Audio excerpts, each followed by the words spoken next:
Innal hamdalillah nahmaduhu wa nasta'inu wa nastaghfiruh wa na'udzu ajma'in amma ba'du.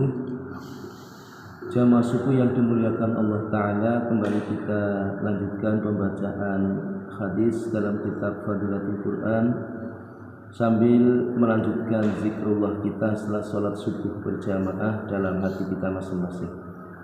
Hadis yang berikutnya, a'udzu billahi minasyaitonir rajim. An Aisyah radhiyallahu anha qalat qala Rasulullah sallallahu alaihi wasallam inna likulli syai'in syarafan yatabahawna bihi wa inna baha'u ummati wa syarafahal Qur'an. Rawahu Abu Nu'aim kadza fi al-Hilyah. Dari Aisyah radhiyallahu anha berkata, Rasulullah sallallahu alaihi wasallam bersabda, sesungguhnya setiap kaum memiliki kemuliaan yang mereka bangga-banggakan. Sesungguhnya kebanggaan umatku dan kemuliaannya adalah Al-Quran. Hadis riwayat Abu Nu'aim dalam kitab Al-Hilyah. Keterangan hadisnya sebagai berikut. Banyak orang yang membanggakan kebesaran dan kemuliaan mereka dalam hal keturunan, keluarga, dan sebagainya. Padahal umat ini telah dibanggakan oleh Allah dengan Al-Quran, yaitu dengan membacanya, menghafal dan mengajarkannya, dan mengamalkannya merupakan perbuatan yang patut dibanggakan. Mengapa demikian? Karena Al-Quran adalah kalam kekasih kita, kalamullah. Allah SWT berfirman, di dunia ini tidak ada satu kebesaran pun yang dapat menandinginya. Kehebatan dunia, jika tidak sekarang, suatu saat nanti pasti akan binasa juga. Sedangkan kesempurnaan kalamullah, yaitu Al-Quran, tidak akan binasa selamanya.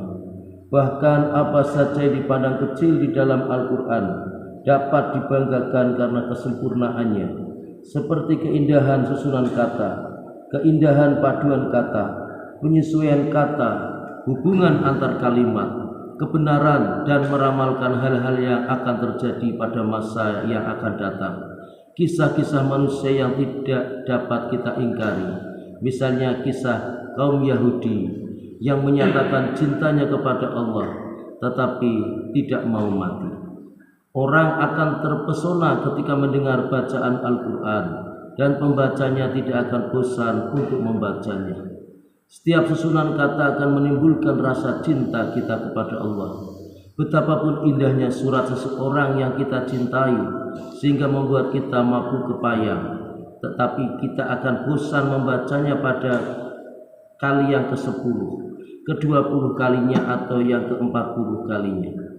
Sedangkan jika kita menghafal satu ruku' dalam Al-Quran, kita tidak akan bosan membacanya, walaupun yang ke-200 atau 400 kali, bahkan selama hidup kita. Jika ada sesuatu yang menghalangi kita, itu sekedar halangan yang akan hilang.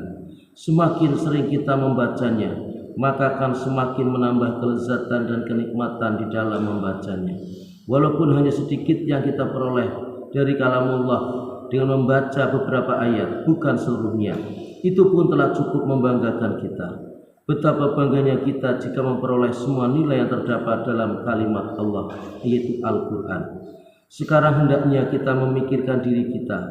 Betapa banyakkah di antara kita yang merasa bangga sebagai hafizul Quran? Berapa orangkah di antara kita yang memberikan penghormatan dan memuliakan seorang hafizul Quran? Kita masih merasa bahwa kemuliaan dan kebanggaan kita terletak pada harta, pada gelar dan pangkat keduniaan yang tinggi. Padahal setelah meninggal dunia nanti, semua itu akan kita tinggalkan. Hanya kepada Allah kita mengadu. Demikianlah apa yang kita dengarkan dari sebuah hadis dan penjelasannya. Semoga kita termasuk orang-orang atau hamba Allah yang senantiasa menyibukkan diri dengan Al-Quran, mulai dari membacanya, menghafalnya, mempelajarinya, mentadabburinya, kemudian mengamalkan dan juga mendakwahkan Al-Quran. Maka mari jadikanlah diri kita sebagai orang-orang yang sibuk dan menyibukkan diri dengan Al-Quran, maka Allah akan beri penghormatan. Semua yang bersentuhan dengan peristiwa yang ada dalam Al-Quran, seekor semut pun Allah muliakan dalam surat An-Naml.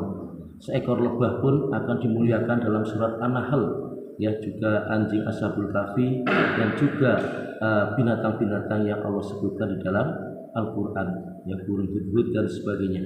Ini menunjukkan bahwa Allah akan mengangkat dan memuliakan derajat walaupun itu hanya seekor binatang. Apalagi manusia sebagai asraful makhlukat, sebagai manusia adalah sebagai makhluk yang paling sempurna, ahsani takwim, maka sesungguhnya Allah akan lebih muliakan. Bahkan surga itu diciptakan adalah untuk manusia. Semua adalah pelayan manusia di dalam surga atas izin Allah Ta'ala. Maka inilah kehebatan manusia. Dan juga Allah juga ciptakan neraka, yaitu untuk mengingatkan dan juga memberikan satu nadhiro, peringatan agar manusia itu kembali ke jalan yang benar. Insyaallah demikian, dan mari kita niatkan untuk kita sampaikan pentingnya hadis ini dan kita sebarkan kepada saudara kita yang lain. Satu bersama dengan doa kafaratul majlis. Subhanallah wa bihamdi, subhanakallah wa bihamdika, asyhadu an la ilaha illa anta, astaghfiruka wa atubu ilaik. Assalamualaikum warahmatullahi wabarakatuh.